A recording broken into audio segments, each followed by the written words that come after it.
नमस्कार मित्रांनो, तुमचं स्वागत आहे आपल्या YouTube चॅनलवरती। तुम्ही सध्या बघत असाल की MPSC करणाऱ्या मुलांची एक वाट बघत होते, ते म्हणजेच कोणती। या ठिकाणी राज्यसेवेचा फॉर्म भरले होते, पण राज्यसेवेची जी परीक्षा होणार होती 28 एप्रिलला ती डेट पोस्टपोन झाली होती। पण आज महत्त्वाची जर बघितलं असेल, सगळ्यांना खुशखबर कोणती आहे की राज्यसेवेच्या पूर्व परीक्षेची तारीख डिक्लेअर झाली, नोटिफिकेशन सुद्धा जारी केले। पण नेमकी तारीख किती आहे आणि सध्या बघितलं असेल ज्या मुलांना जे काही SCBC आरक्षण मराठा समाजातील मुलांना भेटलेलं आहे 10%, ते 10% आरक्षणाच्या बाबतीत सध्या अर्ज दाखल करण्यासाठी त्या मुलांना परत अर्ज सादर करता येईल, म्हणजे त्याला एडिट सुद्धा करता येईल। जेणेकरून त्यांनी ओपन मध्ये फॉर्म भरला होता त्यांना परत ते 10%च्या आरक्षणाचा लाभ घेता येईल आणि आपला अर्ज एडिट करता येईल, म्हणजे परत भरता येईल। मग या ठिकाणी बघितलं असेल अर्ज करण्याची शेवटचा दिनांक दिलाय। काही जणांना मुलाला असं वाटत असेल की सुरुवातीचे अर्ज भरून घेतले, मग आता हे नेमकं काय आहे। तर बघितलं असेल राज्य सरकारने मराठा समाजाला 10% आरक्षण SCBC मार्फत दिलं। मग त्याच्यामध्ये ज्या मुलांनी ओपन मध्ये फॉर्म भरला त्या मुलांना परत त्या SCBC आरक्षणाचा लाभ घेता येईल, म्हणून कुठेतरी आता MPSC आयोगाने ही वेबसाईट मध्ये कुठेतरी त्यांना अर्ज डबल सादर करता येईल किंवा त्याला एडिट करता येईल। मग इथं बघितलं असेल जे 10% आरक्षण आहे त्याचा लाभ घेता येईल। मग आता जी काही जाहिरात आहे, जवळपास ती जाहिरात बघितली असेल 524 जागासाठी आहे। 524 जागा राज्यसेवेच्या पूर्ण आहेत। मग आता तुम्ही म्हणताल याच्यामध्ये फक्त राज्यसेवाच आहे का? नाही, याच्यामध्ये राज्यसेवा, वनसेवा, स्थापत्य, अभियांत्रिकी म्हणजे 3 वेगवेगळे आहेत। राज्यसेवाची तिघांची एकत्रित पूर्व परीक्षा आहे।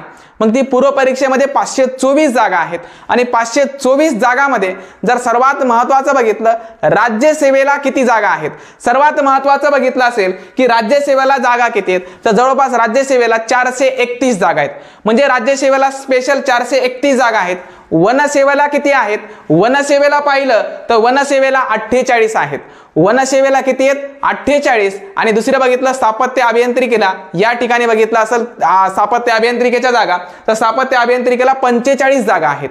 जवळपास 45 स्थापत्य अभियांत्रिकीला जागा आहेत। मग अशा प्रकारचं बघितलं तर सर्व मिळून तिघांचे 524 जागा आहेत। मग 524 जागासाठी जी परीक्षा होणार आहे पूर्व परीक्षा, त्या पूर्व परीक्षेचा दिनांक आपल्याला माहिती असणं गरजेचं आहे। पूर्व परीक्षेचा दिनांक आहे 6 जुलै 2024, म्हणजे 6 जुलै 2024 ला पूर्व परीक्षा होणार आहे। जे मुलं सध्या या ठिकाणी वाट बघत होते की पूर्व परीक्षेची तारीख जी आहे ती कधी जाहीर होणार आणि त्या मुलांचं जे नियोजन आहे ते नियोजन करण्यासाठी आता MPSC आयोगाने कुठेतरी मुलांचा आवाज ऐकला असेल किंवा त्यांच्याकडे जे तक्रारी गेल्या होत्या कदाचित मुलांची या ठिकाणी कुठेतरी घाईमय होत होती, हे बघून MPSC आयोगाने कदाचित ही तारीख लवकर डिक्लेअर केली, जेणेकरून प्रत्येक मुलाला या राज्यसेवेची तयारी करण्यासाठी नियोजन करता येईल। मग आता सगळ्यात महत्त्वाचा की अभ्यास करण्यासाठी आता काही मुलांचा झाला असेल, काही मुलं आता सध्या तयारी करत असतील। मग या ठिकाणी काही मुलं गावाकडे गेले असतील, त्यांनी तात्काळ आपल्या अभ्यासाला सुरुवात करायची, जेणेकरून या तारखेला पूर्व परीक्षा होणार आहे, म्हणजे 6 जुलैला। मग 6 जुलै जी तारीख आहे, विचार करा आजची तारीख आहे 8 मे। 8 मे नंतर जून, म्हणजे जवळपास आपल्याकडे 2 महिने आहेत। 2 महिन्यामध्ये राज्यसेवा पूर्व परीक्षेचा अभ्यास कव्हर करता येईल का? जेणेकरून पहिला अभ्यास झालेलाच असेल, काही मुलं जरासा गॅप दिला असेल, कदाचित त्यांना परत गॅप भरून काढण्यासाठी वेळ अपुरा पडेल। मग त्याचमुळे मी अगोदर या व्हिडिओमध्ये सांगितलं होतं की आपला अभ्यास जो आहे तो सोडू नका, जेणेकरून त्या अभ्यास सोडला तर कदाचित डायरेक्ट परीक्षा आली तर आपला त्या 1-2 महिन्यात अभ्यास होणार नाही। म्हणून या ठिकाणी बघितलं असेल 6 जुलै MPSC आयोगाने तारीख सुद्धा डिक्लेअर केली आहे आणि मराठा समाजातील मुलांना 10% आरक्षण दिले, त्यांना सुद्धा अर्जामध्ये एडिट करण्यासाठी किंवा फेर अर्ज करण्यासाठी मुदत सुद्धा दिली आणि त्याची तारीख सुद्धा तुम्हाला माहिती पाहिजे 24 मे। मग या ठिकाणी बघितलं असेल 24 मे तारीख दिलेली आहे। मग 24 मे तारखेपर्यंत आपला अर्ज सादर करायचा आहे। मग या ठिकाणी त्यांनी सुद्धा याचा फायदा घेतला पाहिजे, जेणेकरून 10% आरक्षण दिले त्याचा फायदा ज्यांना घ्यायचा आहे ते घेऊ शकतात।